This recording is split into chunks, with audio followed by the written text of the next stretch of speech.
Back in the 1960s and 1970s, the Argentine physicist José Alvarez Lopez claimed that it was physically impossible for the Great Pyramid to have been constructed without extremely accurate optical surveying techniques such as are used in theodolites. I met Lopez in the 1970s and he told me this himself, arousing my interest in this question for the first time. But Lopez said to me sadly that he could not find any evidence for any ancient optical technology, so it was all a mystery. Well, it is a mystery no longer. The Great Pyramid was clearly surveyed with early forms of optical surveying instruments, that we could call proto-theodolites. This is all described at great length in my book, and I urge anyone interested in the pyramids to read all about it. I have proved from archaeological evidence that the technology for surveying the Great Pyramid existed at least as far back as 3300 BC, and doubtless earlier than that, since we can hardly presume that the ivory knife handle was the first such object to exist, as it is already highly sophisticated and suggests a long-standing tradition. I was surprised as I strolled through the museums of the world, and saw ancient lenses on public display labeled as all kind of crazy things as anything but lenses. When I went to study ancient Greek lenses in the Department of Classical Antiquities at the British Museum, I met one member of the staff, who insisted that there never were any ancient Greek lenses. This is despite the fact that Aristophanes describes one in his play The Clouds, and there are countless ancient references to optical technology in the ancient literature, which I have combed exhaustively and described in my book. I then proceeded to photograph and measure some ancient Greek lenses in that very room, which the person concerned refused to acknowledge, and I thought more than a little ironic that there is a display cabinet standing just outside the door to the room containing ancient Greek lenses mislabeled as counters, and which can be seen clearly magnifying the strands of the cloth underneath them.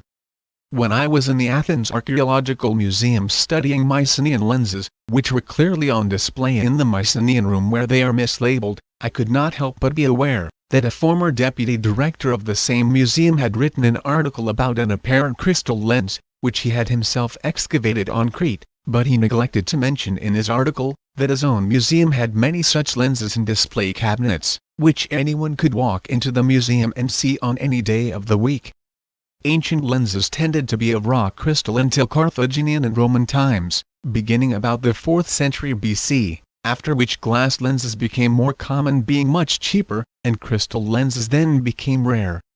I discovered significant numbers of ancient British lenses, miscatalogued in mineral collections. They had been moved to geological museums from their original archaeological collections, and were thought to be crystal specimens. Some of them were most ingenious, and had what I called resting points protruding from their backs, so that they could rest on a surface and an artisan could reach his cutting tool round the back, and have both hands free for his work. In ancient Troy, one crystal lens excavated by Schliemann had a hole in the center. Some people thought this was an argument for claiming that the lens in question was useless, because it was perforated in the middle and thus clearly no lens. However, the hole in the center in no way interferes with the magnification, and offers an extremely clever way for an artisan to insert his cutting tool directly through the middle of the magnifier, and have magnification of his work all around it in a circle. Schliemann excavated about 48 crystal lenses at Troy, but these all disappeared during the Second World War, and all that remained were catalogued descriptions and a single photo of 4 of the lenses in a group reproduced in my book. I tried for many years to find these missing lenses, and a friend who various times approached the museum in East Berlin, where the lenses were last known to have been stored, was repeatedly lied to, and told that the lenses had been destroyed by Allied bombing in the war. But of course all this was complete rubbish. When the truth finally came out about the missing Trojan gold hoard found by Schliemann, and that the Red Army had seized it and taken it back to Russia, I suspected the lenses were probably with the gold. And indeed they were. But I have never been granted access to them. The Russians are afraid the Germans will claim them back, and so they won't let scholars have normal opportunities to study them. To return to the subject of the ancient British lenses, I should mention that they provide the missing physical evidence that the late Professor Alexander Thom was looking for what he said the accuracy of the astronomical observations of the ancient Britons exceeded the capacities of the naked eye, and he wondered about their optical technology. We now have the lenses that seem to fill Tom's need. Indeed, there are good reasons for suspecting that the real purpose of the trilithon lintels at Stonehenge were to support a wooden observation platform for telescopic observations of the moon. In other words, Stonehenge would have been domed. I present the evidence for all of this in my book at some length. The only group of archaeologists who wholly and enthusiastically welcomed my findings into early optics were the Scandinavian ones, in particular the Swedish archaeologists. Far from being put out with my findings, they were delighted by them. I made very extensive studies of the Viking lenses, and recently one of my articles has been published in Swedish translation in the Swedish Archaeological Annual, Gudel and DSKT Arkivo. 72 for the year 2000. The Vikings were the last of the ancients, as far as optical technology went, and they accomplished miracles of crystal engineering. They actually produced crystal lenses as small as water drops, that could magnify 3 times. I call their achievements micro-optical technology.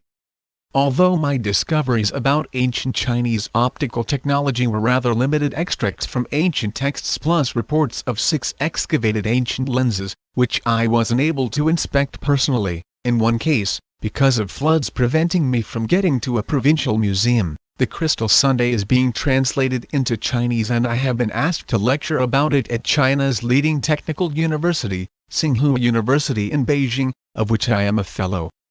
My resources not being infinite, I never traveled to Mexico and Peru to inspect the ancient crystal lenses, which apparently are to be found there, so the New World is not well represented in my account.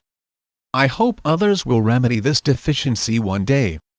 I do, however, have a special account of the so-called Skull of Doom, a life-size crystal skull of Maya origin, in my book, since it was the first ancient crystal object I ever studied, when I was 18 years old. There is much weird lore in my book, so much so in fact, that it cannot all be absorbed as casual reading. I have written a long chapter on the subject of thunderstones, and another on meditative hallucinations, all of which are linked in wonderful ways to ancient optical ideas. I give a lot of attention to the religious traditions associated with light, from ancient Egypt down through the light theology of Christians like Robert Grosseteste in the Middle Ages. But it is not only light that is considered in the Crystal Sunday. Shadows are equally important. In ancient Egypt, the science of shadows was far advanced and highly precise. And in this connection I have made a major discovery, which is shown in a photograph taken on 21 December. For I found that there is a special winter solstice sunset shadow cast upon the south face of the Great Pyramid, which nobody had ever noticed before, despite the fact that it has been clearly visible once a year for at least 3,500 years. Just think, 3,500 missed opportunities. As the nasty Gospel of Thomas likes to say, those who have ears to hear, let them hear. I would extend this to say, those who have eyes to see, let them damned well start using them. It would make a change. What is this winter solstice shadow, then? It is a shadow cast by the second pyramid, known as the Pyramid of Khafre or Chephren, which is the Greek form of the name, upon the Great Pyramid at sunset on 21 December. But the mere fact that one pyramid casts a shadow on another is not the point. What is important is the nature of that shadow. And here is where it all gets very interesting. Anyone who has made a study of the interior of the Great Pyramid will be aware that both the ascending and descending passages inside the structure have the same slope, a curious angle of slightly more than 26 degrees. This in itself might seem a bit odd. But bearing in mind how the ancient Egyptians loved a good tease, it was wonderfully amusing and surprising for me to discover that at sunset on the winter solstice they had chosen to project a giant shadow on the exterior of the same structure having the same slope as the passages concealed on the inside. It was a bit of a game, surely. What you see on the outside is what you get on the inside, but you can only release this if you already know it in advance. In other words, it was for the initiated only. They could have their little laugh to themselves, but nobody else knew what the hell was going on. I also managed to demonstrate that the ascending passage leading up to the causeway from the Valley Temple beside the Sphinx also has the same slope. Its slope had never been considered or measured before. And yet the fact that its slope is the same as the ascending and descending passages of the Great Pyramid surely indicates a common canon of design for the two structures, at the very least. If the Egyptians were really intending to cast a shadow on the outside of the Great Pyramid, which secretly indicated the nature of the slopes, to be found in the concealed interior, then there are important consequences to be considered. It means that the Pyramid of Khafre had to be the precise size it is, and in precisely the position it is, for this shadow to be correctly cast. That is rather a lot of stone to lug around, just to cast a shadow. So isn't there something more to this than just the common slope angle? Well, yes, there is indeed. It just so happens that this odd angle of slightly more than 26 degrees is the only acute angle possible for a right triangle to be formed that is known as the Golden Triangle, because it embodies the famous golden mean proportion.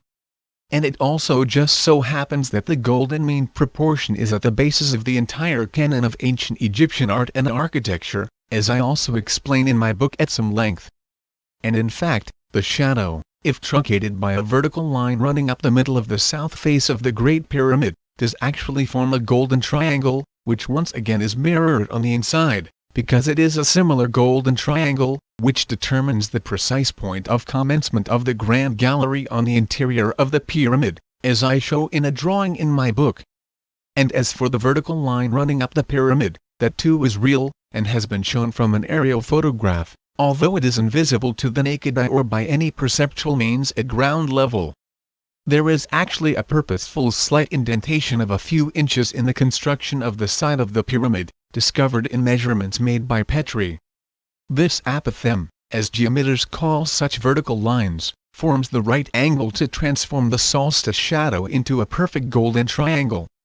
So we see here the Egyptians were playfully carrying on with their geometric obsessions in full view of the world, casting giant shadows in golden mean proportion, but for at least 3,500 years nobody noticed. All this blindness. What more have we not noticed? I hope that people will dip into, if not fully read, the Crystal Sunday, because all of these findings are important and need to be known. I was disappointed not to be able to speak at the Cairo conference, and reveal some of these findings to the Egyptologists. For instance, I was able to demonstrate the existence and use of diamond-tipped drills in Egypt, but they are so small they can easily be overlooked, just as the much larger lenses always have been. I wanted to warn the diggers that those dirty little objects, that might seem like tiny dark pebbles, could be diamond drill tips. But alas, they still don't know. One of the lessons from all of this is surely the need for archaeologists not to close their eyes to scientific subjects. They have always been reluctant to study the fundamentals of astronomy, so the field of archaeoastronomy is one of struggle and travail, making relatively little headway in the academic community, despite heroic efforts on the part of a few scholars. But as for archaeooptics, as its sole investigator, I fear we have a long way to go before its implications will get through to other scholars. And so, I ask you as readers to help out, by calling these things to the attention of anyone you know, and beating some friendly drums. Let's get the news out.